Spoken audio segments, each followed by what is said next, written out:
رمضان کا مبارک مہینہ یہ تو 11 مہینے کی غفلتوں کو دور کرنے کے لیے، اور رمضان مبارک کا مہینہ یہ 11 مہینوں کے گناہوں کو بخشوانے کے لیے، 11 مہینے کی عبادت، 11 مہینے کی سخاوت ایک طرف، اس مہینے کی عبادت اور سخاوت ایک طرف۔ حضور اکرم صلی اللہ علیہ وسلم تیز آندھیوں سے بھی زیادہ سخی ہو جاتے تھے اس مہینے میں، حالانکہ آپ کی سخاوت تمام انبیاء علیہ السلام سے بڑھ کر ہے، کیونکہ آپ کی سخاوت فقر کے ساتھ ہے، اور انبیاء کی سخاوت بادشاہت کے ساتھ ہے۔ آپ کی سخاوت فقر کے ساتھ ہے، سلیمان علیہ السلام کی سخاوت بادشاہت کے ساتھ ہے۔ جو سخاوت فقر کے ساتھ ہو وہ بادشاہت کی سخاوت سے زیادہ بڑی ہے۔ تو آپ صلی اللہ علیہ وسلم تیز آندھیوں سے زیادہ عطا کرنے والے اس رمضان کے مہینے میں ہوا کرتے تھے۔ یہ مہینہ ہر اعتبار سے وصول کرنے کا ہے، انفاق کے ذریعے بھی، صدقات کے ذریعے بھی، عبادات کے ذریعے بھی، اور سب سے بڑھ کر یہ مہینہ دعوت اللہ کا مہینہ ہے، اس لیے کہ تاجر انتظار کرتے ہیں کہ گاہک کو کب اس چیز کی طلب ہوتی ہے۔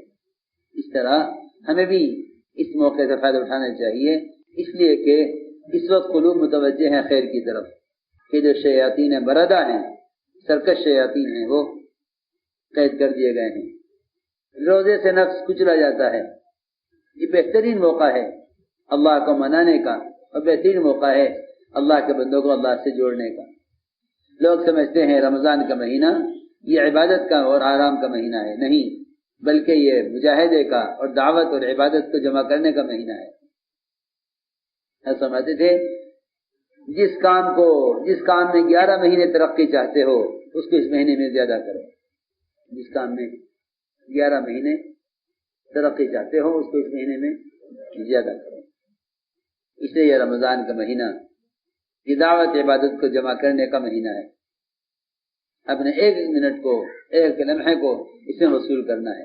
جب بھی خالی بیٹھے ہو، اول تو خالی نہ رہو، یا ذکر میں، یا تلاوت میں، یا دعوت میں، یا عبادت میں، یا ذکر میں، تلاوت میں، یا دعوت میں، یا عبادت میں، اسی میں اپنے آپ کو مشغول رکھو، اس لیے کہ دنیا میں 3 ہی کام کرنے کے ہیں، بقول حضرت عمر رضی اللہ عنہ کے، کہ اگر دنیا میں 3 کام نہ ہوتے میں دنیا میں رہنا پسند نہ کرتا۔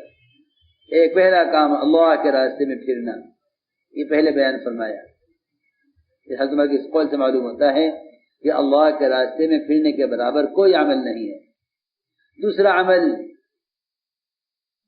اللہ کے ذکر لمبے لمبے سجدے کرنا، اور تیسرا عمل علماء حق کی مجالس سے علم حاصل کرنا۔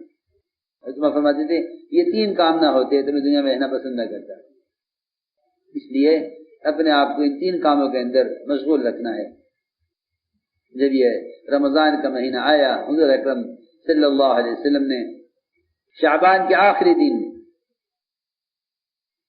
صحابہ کے درمیان بیان فرمایا اور فرمایا اے لوگو، تمہارے سامنے بڑا عظیم برکتوں والا مہینہ تمہارے سامنے آ گیا ہے۔ اس مہینے میں ایک رات ہے جو رات 1000 مہینوں سے بہتر ہے۔ کون سی رات ہے؟ کسی کو پتہ نہیں کون سی رات، کسی کو پتہ نہیں۔ اگر بتا دیتے کہ فلاں رات ہے، بتا دیتے کہ فلاں رات ہے، تو لوگ 28 راتیں غفلت میں گزار کے ایک رات میں عبادت کرتے۔ اللہ نے اس کو چھپا دیا تاکہ تم پورے مہینے شب قدر تلاش کرو۔ اللہ تعالیٰ نے قیامت کے لیے اس لیے چھپایا ہے تاکہ بندہ ڈرتا رہے اور عمل کرتا رہے کہ خبر نہیں کب قائم ہو جائے، خبر نہیں کب قائم ہو جائے۔ اگر یہ کہہ دیتے فلاں سال کے فلاں مہینے کی فلاں تاریخ میں قیامت قائم ہوگی تو سب غافل ہو جاتے۔ اسی طرح اللہ نے شب قدر کو بھی چھپایا، بلکہ اتارتے اتارتے اٹھا لیا 2 آدمیوں کے آپس کے جھگڑے کی وجہ سے، 2 آدمیوں کے آپس کے جھگڑے کی وجہ سے شب قدر کو اٹھا لیا۔ یہ بھی بات ہے کہ اس مہینے میں اگر اپنے غلاموں کے اوپر سے، اپنے ملازمین سے کام ہلکا نہ کیا اور آپس میں جھگڑے کیے تو شب قدر تو جس رات میں ہوگی ہوگی لیکن اسے توفیق نہیں ہوگی۔ یہ بھی ایک بات ہے کہ جھگڑنے والے سے خیر کے مواقع اٹھا لیے جاتے ہیں، یعنی وہ خیر کے مواقع سے غفلت کے ساتھ گزر جاتا ہے، تو اس کو چھپایا ہے شب قدر کو، تاکہ اس شب قدر کی تلاش میں ہر رات کی قدر کی جائے۔ سمجھ رہے بات؟ شب قدر کی تلاش میں ہر رات کی قدر کی جائے، ہر رات کی قدر کرو شب قدر کی تلاش میں۔ فرمایا ایک رات ہے اس میں جو 1000 مہینے سے افضل ہے، اللہ نے اس مہینے کے روزوں کو فرض بنایا ہے، اور یہ رات کی عبادت تراویح اس کو اللہ نے نفل قرار دیا ہے۔ جو آدمی اس مہینے میں کوئی بھی عمل خیر کرے گا وہ ایسا ہے گویا اس نے اس کے علاوہ میں فریضہ ادا کیا ہے، ثواب کے اعتبار سے، درجے کے اعتبار سے نہیں۔ درجہ تو فرائض کے درجے کو نوافل نہیں پہنچ سکتی، اور جس نے فریضہ ادا کیا اس مہینے میں وہ اس کا اجر 70 فرائض کے برابر ہے، 70 فریضوں کے برابر ہے۔ اور یہ مہینہ صبر کا مہینہ ہے، یہ مہینہ صبر کا مہینہ ہے، اور صبر کا بدلہ جنت ہے۔ یہ مہینہ صبر کا مہینہ ہے، یعنی لوگ سمجھتے ہیں صبر کا مطلب یہ ہے کہ پیٹ اور پیٹ کی خواہش کو پورا نہ کیا جائے، پیٹ اور پیٹ کی خواہش کو پورا نہ کیا جائے، اتنی بات نہیں ہے، بلکہ ہر خواہش کو، زبان کی، آنکھوں کی، کانوں کی، جس عضو کی بھی خواہش ہو اس خواہش کو دبایا جائے، یہ صبر ہے۔ ورنہ لوگ روزہ رکھ رہتے ہیں، غیبت کرتے رہتے ہیں، وہ سمجھتے ہیں کھانے پینے سے روزہ ہے، حالانکہ کھانے پینے سے باز رہنا تو فاقہ ہے، کھانے پینے سے باز رہنا، کھانے پینے سے باز رہنا فاقہ ہے، روزہ نہیں ہے۔ کھانے پینے سے باز رہنا فاقہ ہے، روزہ نہیں ہے۔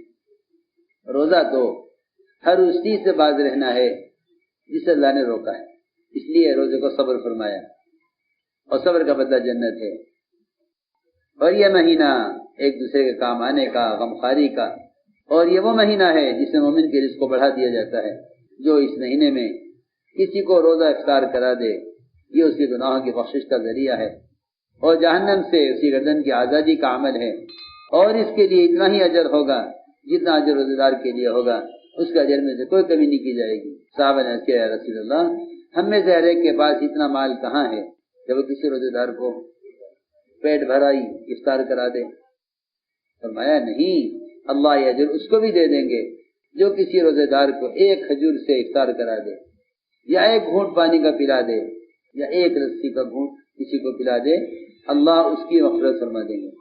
یہ مہینہ ہے کہ اس کا پہلا عشرہ رحمت ہے، درمیانہ عشرہ مغفرت ہے، آخری عشرہ جہنم سے آزادی کا ہے۔ جو اپنے غلاموں سے اس مہینے میں کام کو ہلکا کریں گے اللہ ان کی مغفرت کریں گے، انہیں بھی جہنم سے آزاد کر دیں گے۔ اس مہینے میں 4 کام زیادہ کیجو، اس مہینے میں 4 کام زیادہ کیجو۔ 2 کام تو وہ ہیں جس سے تمہیں رب کو راضی کرو گے، اور 2 کام وہ ہیں جس کی تمہیں سخت ضرورت ہے۔ وہ 2 کام جس سے تمہیں رب کو راضی کرو گے وہ تو لا الہ الا اللہ کی گواہی دینا ہے اور اللہ سے استغفار کرنا ہے، اور وہ 2 خصلتیں جس کی تمہیں سخت حاجت اور ضرورت ہے وہ اللہ سے جنت کا سوال کرنا اور جہنم سے پناہ مانگنا ہے۔ جو کسی روزے دار کو ایک گھونٹ پانی پلا دے اللہ اس کو میری حوض کوثر سے ایسا پانی کا گھونٹ پلائیں گے کہ جنت میں داخل ہونے تک پیاسا نہیں ہوگا۔ آپ نے فرمایا مغرب کی نماز کے قریب آپ نے خطبہ دیا صحابہ میں، بہت مختصر خطبہ دیا، فرمایا کہ رمضان تمہارے سامنے آ گیا ہے، تم آگے بڑھ کر اس کے استقبال کرو۔ فرمایا کہ اس کی پہلی رات ایسی ہے کہ اہل قبلہ میں سے کوئی ایک بھی باقی نہیں رہے گا مگر اللہ اس کی مغفرت فرما دیں گے۔ رمضان کی پہلی رات میں تمام مسلمانوں کی مغفرت کر دی جاتی ہے۔ علی فرماتے رضی اللہ تعالیٰ عنہ کہ پہلا رمضان کی پہلی رات میں آپ نے بیان فرمایا اللہ کی حمد و ثنا کی، فرمایا اے لوگو اللہ نے تمہارے دشمن شیاطین کو تو کے لیے اللہ کافی ہو گئے ہیں اور تم سے دعا کی قبولیت کا وعدہ کر لیا ہے۔ فرمایا ادعونی استجب لکم، مجھ سے مانگو میں دوں گا۔ فرمایا غور سے سنو، اللہ نے ہر سرکش شیطان پر 7 فرشتوں کو مسلط کر دیا ہے، اور یہ شیاطین ان سے چھوٹنے والے نہیں ہیں جب تک رمضان کا مہینہ پورا ہو۔ فرمایا غور سے سنو، آسمان کے دروازے کھلے ہوئے ہیں رمضان کی پہلی رات سے لے کر آخر رات تک، اور دعائیں اس میں مقبول ہیں۔ حضور اکرم صلی اللہ علیہ وسلم رمضان کا مہینہ آتا تو آپ لنگوٹ کس لیتے، یعنی عبادت کے لیے اپنے آپ کو فارغ کر لیتے، تیار ہو جاتے۔ لنگوٹ کسنے کا مطلب یہ ہے کہ آدمی کسی اہم کام کے لیے تیار ہو جائے، کمر بستہ ہو جائے، کمر کس لو، کام کا وقت آ گیا ہے۔ پہلی رات سے لے کر آخر رات تک آپ کا رمضان معمول یہ رہتا، اور آپ صلی اللہ علیہ وسلم عورتوں سے الگ ہو جاتے اور مسجد میں اعتکاف فرماتے اور رات بھر عبادت کرتے۔ اس لیے اپنے آپ کو دعوت اور عبادت میں ہی مشغول رکھو، لا یعنی باتیں ہرگز نہ کیجو۔ ایک صاحب ہنسے کسی بات پر، وہاں صاحب نے فرمایا اچھا جب یہ رمضان میں ہنس رہا ہے تو رمضان کے علاوہ کتنا غافل رہتا ہو، بہت اللہ سے مانگنے کا، اللہ سے فیصلے کرانے کا مہینہ ہے۔ اسے اپنے آپ کو دعاؤں میں، عبادت میں، دعوت میں، تعلیم و تعلم میں ہی مشغول رکھنا ہے۔ بہت اللہ سے مانگنے کا، اللہ سے فیصلے کرانے کا مہینہ ہے۔